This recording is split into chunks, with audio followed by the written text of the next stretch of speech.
નવનાથ ભક્તિ રસામૃત અધ્યાય 1 નવનાથ પ્રાગટ્ય. શ્રી ગણેશાય નમઃ. હરિ ઓમ નમઃ શિવાય. કલયુગના પ્રારંભ સમયે એકવાર રમાપતિ ભગવાન નિજ મંદિરના સભા મંડપમાં વિરાજી રહ્યા હતા.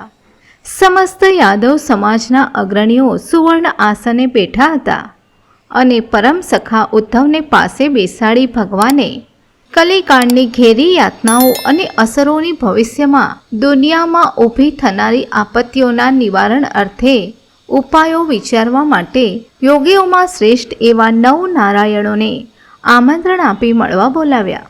આ નવ નારાયણો ભગવાન વિષ્ણુના તેજથી વ્યાપ્ત અંશાવતારો હતા.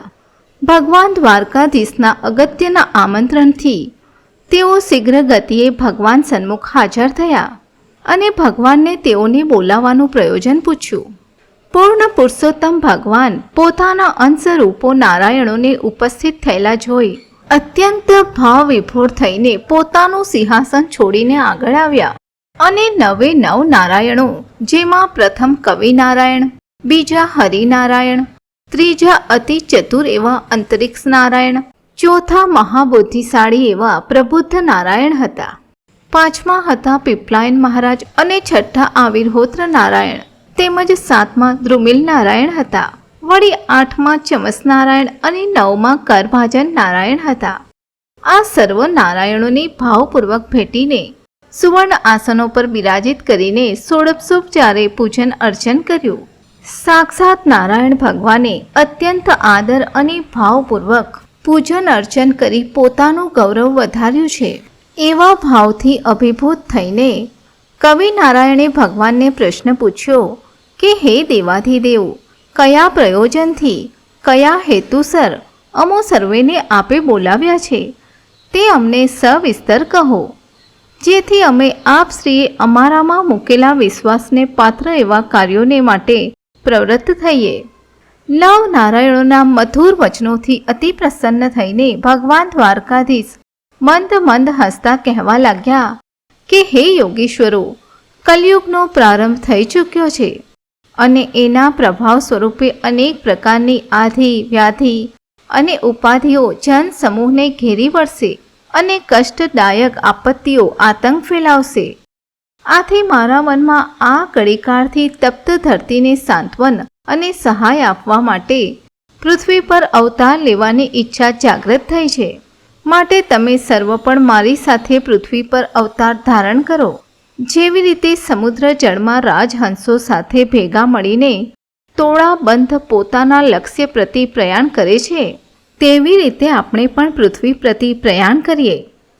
જનાર્દનના કૃપા કલ્લોલ વચનોથી અવતાર દીક્ષા ગ્રહણ કરતા અત્યંત આનંદિત થયેલા નવ નારાયણોએ ભગવાનને પૂછ્યું, હે કૃપાનિધિ, અમારે કયા સ્થાને, કયા નામે અવતાર લેવો અને એના લક્ષણો અને કાર્યો વિશે કૃપા કરીને અમને સ્પષ્ટ સમજાવો. ત્યારે ભગવાન દ્વારકાધીશ શ્રી કૃષ્ણ અત્યંત ભાવપૂર્વક કહેવા લાગ્યા, પ્રત્યક્ષ સ્વરૂપી કવિ નારાયણે પૃથ્વી પર મત્સ્યેન્દ્રનાથ તરીકે અવતાર ધારણ કરવો, બીજા હરિનારાયણે ગોરક્ષ નામ ધારણ કરી મત્સ્યેન્દ્રનાથના શિષ્ય તરીકે જન્મ લેવો અને જનહિતાર્થે નાથ પંથની સ્થાપના કરવી, ત્રીજા અંતરિક્ષ નારાયણે જાલંધર નાથ નામે જન્મ લેવો, ચોથા પ્રબુદ્ધ નારાયણે જાલંધરના શિષ્ય તરીકે કાનિફા નામે અવતાર ધારણ કરવો. આ જ પ્રમાણે પાંચમા પીપલાયન નારાયણે ચરપટી નામ ધારણ કરી જન્મ લેવો, છઠ્ઠા આવિર્હોત્ર નારાયણે નાગેશ નામે અવતરવું, તેમજ સાતમા દ્રુમિલ નારાયણે ભર્તરી નામે જન્મ લેવો, આઠમા ચમસ નારાયણે રેવણનાથ નામે પ્રગટ થવું, છેલ્લા નવમા કરભાજન નારાયણે ગહનીનાથ નામે જગમાં પ્રસિદ્ધ થવું. હું પણ એવી જ રીતે અવતાર ધારણ કરીને પૃથ્વી પર જ્ઞાનદેવ નામે જન્મ લઈશ, પંચાનન મહાદેવ નિવૃત્તિ નામે અવતરશે અને સત્યનાથ બ્રહ્મા સોપાનદેવ તરીકે પ્રગટશે. જ્યારે યોગ માયા મુક્તાબાઈ નામ ધારણ કરશે, સાથે સાથે હનુમાનજી રામદાસ નામે પ્રસિદ્ધ થશે. જ્યારે કુબજા દાસી જનાબાઈ નામે પ્રખ્યાત થશે, તથા વાલ્મીકી મુનિ સંત તુલસીદાસ તરીકે ઓળખાશે, સુખદેવજી ભક્ત કબીર તરીકે પ્રખ્યાત થશે અને વ્યાસ મુનિ જયદેવ તરીકે પ્રગટ થશે.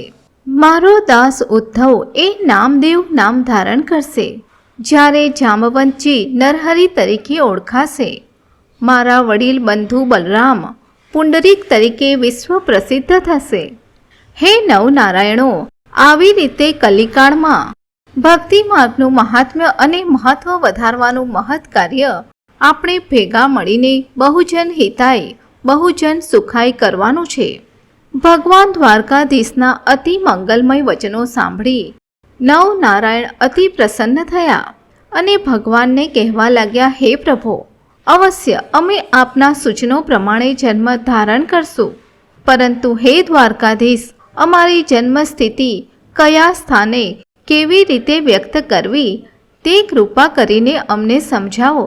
ત્યારે પ્રત્યક્ષ નર નારાયણ એવા પ્રભુ દ્વારકાધીશ બોલ્યા, તમારા જન્મ વિશેની કાર્ય કારણ અને સંભવ નીતિ રીતિ પરાશર નંદન શ્રી વ્યાસ મુનિએ ભવિષ્ય પુરાણમાં સવિસ્તર આલેખી છે. એમના સૂચન અને સંકેત પ્રમાણે યથા સ્થળે યથાકાળે જીવદશાને પ્રાપ્ત કરો.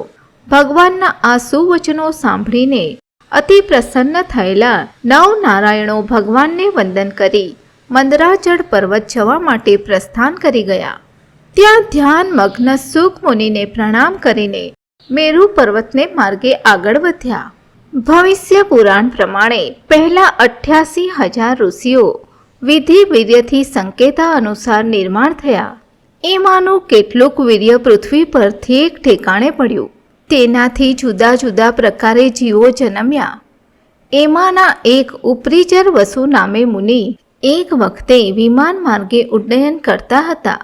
ત્યારે તેમના જોવામાં અતિ સુંદર સ્વર્ગની અપ્સરા ઉર્વશી આવી, જેને જોઈને કામવશ એમના વીર્યનું સ્ખલન થયું. જે દર્ભના ઝુંડો પર પૃથ્વી પર પડતા એના 3 ભાગ થયા, જેમાંથી 2 ભાગ પડિયામાં તથા 1 ભાગ યમુના નદીના જળમાં પડ્યો. પડિયામાં પડેલ વીર્યનો પડિયામાં જ જન્મ થયો, જ્યારે નદીમાં પડેલા વીર્યને એક માછલી ગળી ગઈ, જેમાંથી મત્સ્યેન્દ્રનાથનો જન્મ થશે.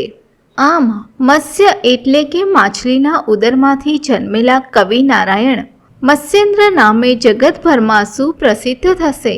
એક વખત કૈલાસપતિ ભગવાન શંકરને કામદેવ પર ક્રોધ ઉપજ્યો. આથી એમના ત્રીજા નેત્ર દ્વારા અગ્નિની મહાભયંકર જ્વાળા પ્રગટી, જેનાથી કામદેવ ભસ્મ થયા. આમ કામદેવ અગ્નિને શરણે અગ્નિરૂપ થયા અને વીર્ય પ્રાશન કરીને બેસી ગયા.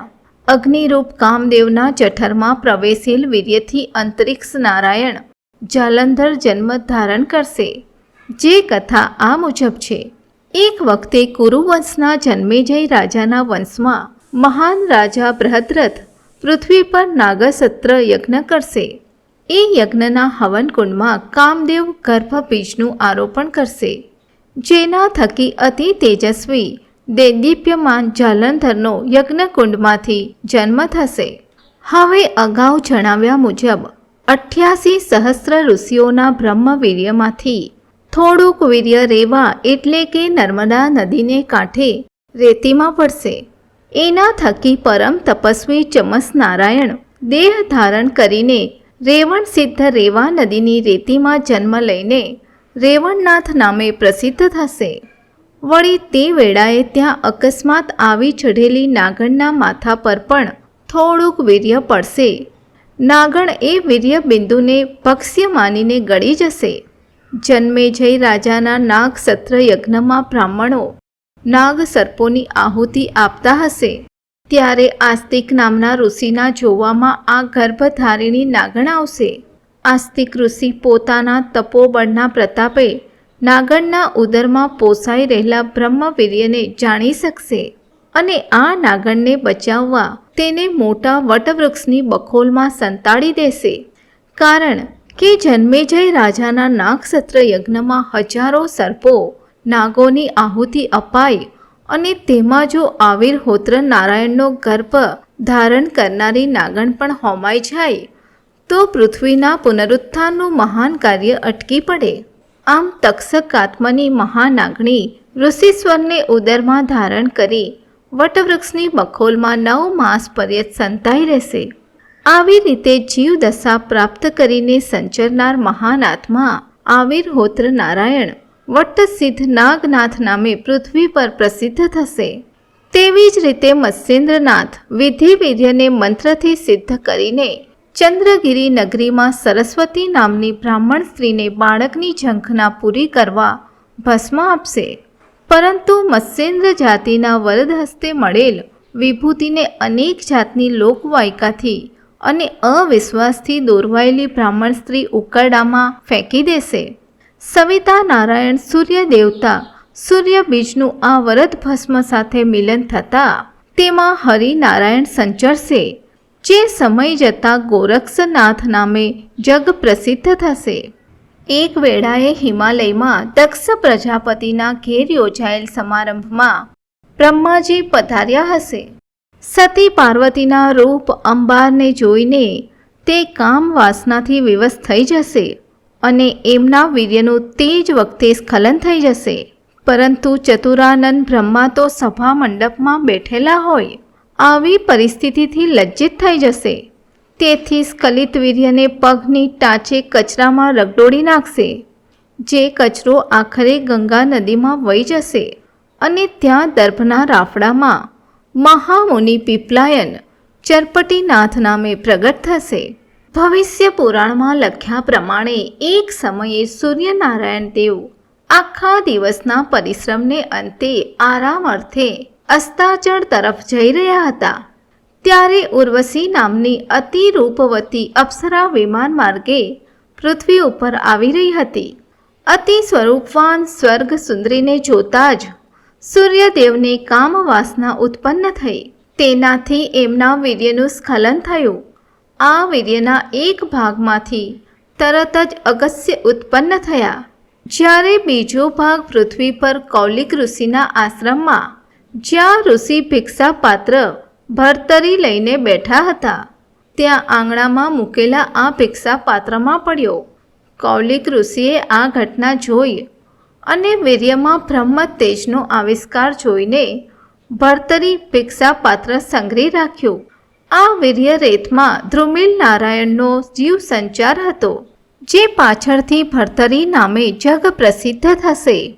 આ જ પ્રમાણે હિમાલયના જંગલ વિસ્તારમાં એક વખત એક દિગ્ગજ હાથી ભોંય પર નિદ્રા લઈ રહ્યો હતો.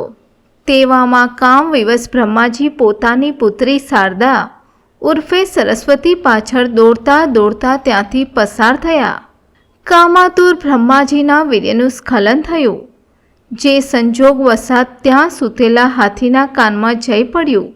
કાળક્રમે આ વીર્યબિંદુમાં પ્રબુદ્ધ નારાયણનો સંચાર થશે, જે કાનિફા નામે જાલંધરનાથના શિષ્ય તરીકે પાછળથી પ્રસિદ્ધ થશે. આગળ જતાં એક કથા એવી છે કે ગોરક્ષનાથ બાળ સહજ ચેષ્ટામાં માટીના પૂતળા બનાવીને રમતા હશે. કુતૂહલવશ સંજીવની મંત્રનો પ્રભાવ જોવાના આશયથી તેમણે પૂતળાને મંત્ર શક્તિથી અભિમંત્રિત કર્યો હશે. આથી પૂતળામાં કરભાજન નારાયણનો સંચાર થશે, જે પાછળથી ગહનીનાથ નામે ઓળખાશે. એ ગહનીનાથ પાછળથી નિવૃત્તિનાથને દીક્ષા આપશે. આવી રીતે 9 નારાયણોને જન્મ લેવા વિશે સૂચનાઓ આપીને ભગવાન રમાપતિ વિષ્ણુએ સર્વને સંતુષ્ટ કર્યા અને પરસ્પર એકબીજાને વંદન કરી પછી મંદરાચળ પર્વતના શિખર પર જવા માટે 9 નારાયણો વિદાય થયા. મંદરાચળ પર્વત પર શુક્રાચાર્યની સમાધિ પાસે 9 નારાયણોએ સમાધિ લીધી અને પછી ભવિષ્ય પુરાણમાં મહર્ષિ વ્યાસે ભાગ્યા અનુસાર કલયુગના પ્રથમ ચરણમાં કવિ નારાયણ પહેલા અવતર્યા. ભક્તિ કથામૃતમાં જગન્નાથના વર્ણન અનુસાર બદ્રિકાશ્રમના સોમ બ્રાહ્મણનું રંભાને લીધે સ્ખલન થયું, જેને પ્રતાપે ભક્ત કબીરનો જન્મ થયો. હવે 9 નારાયણ કેવી રીતે, કયે સ્થળે અને કયા સંજોગોમાં પ્રગટ થયા તે કથા સાંભળો. ગ્રંથની શરૂઆતમાં આપણે જોયું કે કલયુગના પ્રારંભે એક વેળા અતિ રૂપવતી લાવણ્યમયી સ્વર્ગ સુંદરી અપ્સરા ઉર્વશી વિચરતી હતી. ત્યારે ઉપરીક્ષ વસુ તેને જોતા જ કામ વિવશ થઈ ગયો. કામ પીડિત વસુના વીર્યનું સ્ખલન થયું. પૃથ્વી પર પડતા પડતા વીર્યના 3 ભાગ થયા. તેમાંથી 2 ભાગ જમના નદીના પાણીમાં પડ્યા, જેમાંથી દ્રોણ ઉત્પન્ન થયા. જ્યારે ત્રીજો ભાગ જળમાની માછલીના ઉદરમાં કાળક્રમે ગર્ભ વધતો ગયો, જેમાં કવિ નારાયણે સંચાર કર્યો. માછલીએ 9 માસ સુધી આવી રીતે જળમાં રહીને સરસ ઈંડાને પોષણ આપ્યું. ત્યાં એક ઘટના બની. કૈલાસ પર ભગવાન શંકર અને મહાસતી પાર્વતી વિરાજી રહ્યા છે. એક દિવસ સતી પાર્વતી અત્યંત નમ્ર ભાવે ભગવાન શિવજીને કહેવા લાગ્યા, હે સ્વામીનાથ, તમે જે મંત્રનો નિસ્દિન જાપ કરો છો તે મંત્રની દીક્ષા આપો કે જેથી હું ચિરકાળ પર્યંત સનાથ રહું. મંદ મંદ હાસ્ય વેરતા ભગવાન શંકર ઉમિયાને કહેવા લાગ્યા, હે શિવા, આવો મંત્ર તને આપતા મને જરૂર અતિ આનંદ થશે. પણ આ અલૌકિક મંત્ર કોઈ ન સાંભળે તેવી રીતે અતિ એકાંતમાં જ આપી શકાય. આથી મંત્રબોધ માટે આપણે પૃથ્વી પર એકાંત સ્થળની શોધ કરીએ. આવી રીતે શંકર પાર્વતી એકાંત સ્થળની શોધમાં પૃથ્વી પર આવ્યા અને ચાલતા ચાલતા યમુના નદીના તટ પર આવી પહોંચ્યા. નંદીને કિનારે ઊભો રાખી બંને જણ યમુના જળ પાસે આવીને બેઠા. યમુના તટનું એકાંત અદ્ભુત હતું. આજુબાજુ મનુષ્ય જાતિની કોઈ જ આવન જાવન ન હતી. આથી ભગવાન શંકરને આ સ્થાન ખૂબ જ અનુકૂળ જણાયું. આવા એકાંત સ્થાનમાં બેસીને ભગવાન શંકર સતી પાર્વતીને સંજીવની મંત્રની દીક્ષા આપી રહ્યા હતા. ગર્ભિણી માછલી પણ ત્યાં જ નિકટ જળમાં ફરતી હતી. સાક્ષાત કવિ નારાયણ ગર્ભમાં સ્થિત હતા. તેમણે શંકર મુખે અપાતો સંજીવની મંત્ર સાંભળ્યો અને સાંભળતા જ એમને જ્ઞાન લાથ્યું. આવી રીતે સનાતન બ્રહ્મજ્ઞાન આપીને ભગવાન શંકર પાર્વતીને એના મહત્વ વિશે પૂછવા લાગ્યા. ત્યાં અધવચ્ચેથી જ ગર્ભસ્થ કવિ નારાયણે જવાબ આપ્યો. જળ મધ્યથી આવી રીતે અવાજ સાંભળીને શંકર પાર્વતી બંને આશ્ચર્યચકિત થયા. તત્કાળ ભગવાન શંકર આનું રહસ્ય જાણી ગયા કે નારાયણનો જન્મ થયો. સુયોગ્ય પાત્રને સહજ લાભમાં મંત્ર દીક્ષા મળી. તેથી પ્રભુ પ્રસન્ન થયા અને ગર્ભસ્થિત કવિ નારાયણને જન્મ પછી બદ્રિકાશ્રમ જઈને ભગવાન દત્તાત્રેયના શ્રી મુખે બ્રહ્મમય મંત્રમયમાં સાંભળવા આજ્ઞા આપી અને પોતે સતી પાર્વતી સહિત કૈલાસ તરફ પાછા ફર્યા. આ બાજુ માછલીના પેટમાં રહેલો ગર્ભ દિન પ્રતિદિન વધતો રહ્યો અને મંત્રનું સ્મરણ રટતો રહ્યો. એમ કરતાં કરતાં 9 માસ પૂરા થયા અને પૂર્ણ સમયે માછલીએ ગર્ભનું ઈંડું નદી તટે છોડી દીધું અને એ પાણીમાં ઊંડે ઉતરી ગઈ. યમુના નદી તટે આમ થોડા દિવસ વીતી ગયા. ત્યારે એક દિવસ બગ પક્ષી એટલે બગલાઓનું ટોળું માછલીના ખોરાકની શોધમાં ચરતું ચરતું ત્યાં આવી પહોંચ્યું. અનાયાસે એમની નજર પેલા ઈંડાવાળી સીપ પર પડી અને એને પોતાનો ખોરાક સમજી બધા તેના પર ચંચુ પ્રહાર કરવા લાગ્યા. આમ થતાં જ ઈંડાના 2 ટુકડા થયા અને તેમાંથી સૂર્ય સમાન તેજસ્વી એક બાળક બહાર આવ્યો અને જોર જોરથી રડવા લાગ્યો. બાળકના ચકચકાટ તેજ અને કકડાટ રુદનથી બગલાઓ ઉડી ગયા. સંસાર સમસ્તને મુગ્ધ અને ઉધ્વગામી કરનાર મહાન આચાર્ય મત્સ્યેન્દ્રનો પ્રાદુર્ભાવ થયો. તે સમયે કામિક નામનો એક માછીમાર પોતાના જીવન નિર્વાહ માટે માછલી પકડવા ત્યાં આવી પહોંચ્યો. ઈંડામાંથી પ્રગટ થયેલા અને રત્ન સમાન તેજસ્વી અને રમ્ય સ્વરૂપમાન બાળકના સૂર્ય સમાન તેજપુંજને જોઈને ધીમર મનોમન વિસ્મિત અને મોહાસક્ત થયો. કોમળ બાળકને આવી રીતે એકાંતમાં પડેલું જોઈ કોઈ જંગલી જાનવર તેને ખાઈ જશે એમ મનમાં વિચારી તેને ઘેર લઈ જવા માટે ઉચકવા જાય છે. ત્યાં જ આકાશવાણી થઈ, હે કામિક, આ બાળકને તારે ઘેર લઈ જા. આ તો માછલીના પેટે જન્મેલા સાક્ષાત કવિનારાયણ છે. એનું નામ મત્સ્યેન્દ્ર રાખીને જતનપૂર્વક ઉછેરજે. એ મહાન યોગી સંસાર સાગરમાં તારી નૈયાને તારશે. તું કોઈ પણ જાતના સંશય વિના એને ઘેર લઈ જા. દેવવાણીના મધુર વચનો સાંભળીને અતિ આનંદિત થયેલો કામિક ખૂબ વિશ્વાસથી હૃદય સાથે ચાપીને બાળકને ઘેર લઈ આવ્યો. કામિકની પત્ની શારદ્રતા નામે સુંદર અને સુશીલ નારી હતી. તેના ખોળામાં બાળકને મૂકતા કામિક કહેવા લાગ્યો, આ ભાગ્યોદય કરનાર વંશધારી અતિ સુંદર બાળકનું સ્નેહપૂર્વક જતન કરજે. એ કોઈ સામાન્ય બાળક નથી, પણ સાક્ષાત કવિ નારાયણ મત્સ્યેન્દ્ર છે. આ સાંભળીને શારદ્રતા અતિ પ્રસન્ન થઈ. તેના સ્તનમાં દૂધની સરવાણી ફૂટી નીકળી. બાળકને અત્યંત સ્નેહથી નવડાવી ધોવડાવી સારા વસ્ત્રો પહેરાવીને તેને સ્તનપાન કરાવી ઉદર તૃપ્તિ કરી. આમ બાળકનું લાલન પોષણ કરવામાં અને તેની બાળક સહજ લીલાઓને આનંદપૂર્વક નિહાળતા બાળક પ્રત્યે અત્યંત પ્રેમભાવ જાગ્યો. આનંદની આ અપરિમિત સ્થિતિનું વર્ણન થઈ શકે એમ નથી. એમ કરતાં સુખ શાંતિપૂર્વક દિવસો વીતવા લાગ્યા અને જોત જોતમાં બાળ મત્સ્યેન્દ્ર 5 વર્ષના થઈ ગયા. સુંદર અને સુદૃઢ બાળકને મોટા થયેલા જોઈને હર્ષાતુર પાલક પિતા કામિકે એક દિવસ એને કહ્યું, હે મત્સ્યેન્દ્ર, ચાલો આપણે યમુના તટે જઈએ. મત્સ્યેન્દ્રએ કહ્યું કે અવશ્ય, હું પણ યમુના તટે આવું છું. પછી નદી કાંઠે જઈને પાણીમાં ઉતરીને કામિક માછલીઓ પકડવા લાગ્યો. જળમાં ભેગી થયેલ માછલીઓ નદી કાંઠે મત્સ્યેન્દ્રને બેસાડ્યા હતા ત્યાં ખાલવવા લાગ્યો. ઘણી માછલીઓ પકડાઈ હોય, સારી આવક થશે એમ બોલતો બોલતો કામિક પાછો જાળ નાખવા લાગ્યો. માછલીઓને જોતાં જ બાળ મત્સ્યેન્દ્રને મનમાં થયું, આ તો મારા મોસાળ કુળના સગાઓને મારવાનું પાતક કર્મ મારા પિતા કામિક કરી રહ્યા છે. આ તો ભારે અનર્થ કહેવાય. એ કાંઈ બરોબર નથી. મારે તેમના પર ઉપકાર કરવો જોઈએ. અગાઉ આસ્તિકે પણ પોતાના તપના બળે મોસાળ પક્ષના પોતાના સગાઓને જન્મે જઈના નાગસત્ર યજ્ઞકુંડમાંથી ઉગાર્યા હતા. આમ વિચારીને મત્સ્યેન્દ્રે એક પછી એક માછલીઓને નદીના પ્રવાહમાં ફેંકી દઈને તેમને જીવનદાન બક્ષ્યું. કામિકે આ દ્રશ્ય નજરે જોતાં જ તે અત્યંત વિહ્વળ થઈને ક્રોધાગ્નિથી ભભકી ઉઠ્યો. મેઘ જેવી ગર્જના કરતો તે તત્ક્ષણ ત્યાં દોડી આવ્યો ને મત્સ્યેન્દ્રને ધમકાવવા અને મારવા લાગ્યો.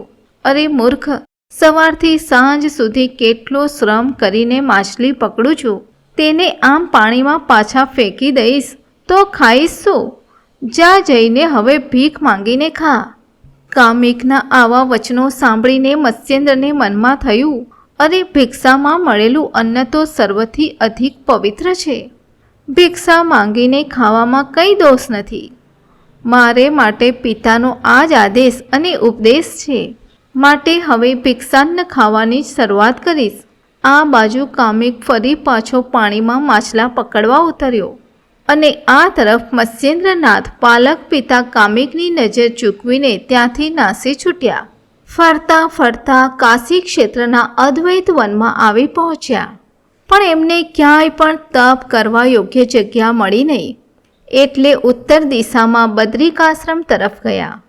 ત્યાં યોગદ્રુમ નામે સુંદર સ્થળે 12 વર્ષ સુધી ફક્ત વાયુભક્ષણ કરી લોખંડની સોપારી પર માથું મૂકી ઘોર તપ કર્યું. તપ કરતાં કરતાં શરીર અત્યંત ક્ષીણ થઈ ગયું. અસ્થિ પિંજર ઉપર ફક્ત ચામડી જ દેખાતી હતી. માંસ, મજ્જા, રક્ત તદ્દન સુકાઈ ગયા. આંખો ઊંડી ઉતરી ગઈ અને આખું શરીર તદ્દન સુકાઈને લાકડા જેવું થઈ ગયું. છતાં તપના તેજથી તેમની કાયા તેજસ્વી લાગતી હતી અને મુખમંડળ પર અતિ પ્રસન્નતા દેખાતી હતી. એવામાં આકસ્મિકપણે ભગવાન અત્રિનંદન દત્તાત્રેય ત્યાં પરિભ્રમણ કરતા આવી પહોંચ્યા. નજીકના મહાદેવના મંદિરમાં જઈને તેમણે દિગંબર આદિ પુરુષ ઉમાપતિ ભગવાન શંકરની અનેક વિશેષણયુક્ત સુંદર સ્તુતિ કરી. દત્તાત્રેયની અતિ સુંદર સંભાષણયુક્ત પ્રાર્થના સાંભળી ભગવાન શંકર અતિ પ્રસન્ન થયા અને પ્રત્યક્ષ પ્રગટ થઈને અત્યંત પ્રેમ ભાવે દત્તાત્રેયને આલિંગીને નજીક બેઠા અને ક્ષેમ કુશળ પૂછવા લાગ્યા. પછી પ્રસન્નચિત્ત ભગવાન શંકર દત્તાત્રેયને સાથે લઈને બદ્રિકાશ્રમના વન પ્રદેશમાં ફરવા લાગ્યા. આ તરફ દત્તાત્રેયના દર્શન માટે મત્સ્યેન્દ્રનાથના મનમાં આકુળતા વધવા લાગી. બદ્રિકાશ્રમના અપાર શોભાથી ભરેલા વન પ્રદેશમાં મંદરાચળની છાયામાં ભાગીરથીના પવિત્ર તટે જ્ઞાન ગમ્મત કરતા કરતા દત્તાત્રેય અને શિવજી મનોમન મત્સ્યેન્દ્રને મળવાને માટે સ્થળ, સમય અને સંજોગની તક શોધતા રહ્યા. નવનાથ ભક્તિ રસામૃત પ્રથમો અધ્યાય વર્ણન સદ્ગુરુ કૃપા અને નવનારાયણની દયાથી સમાપ્ત થયો. જે ભાવિક નર નારી પ્રેમ ભાવે આ અધ્યાય વાંચશે અથવા સાંભળશે તેના તમામ આધિ વ્યાધિ ઉપાધિ નાશ પામશે. એ ગુરુ વચન સિદ્ધ થશે. શુભમ ભવતુ.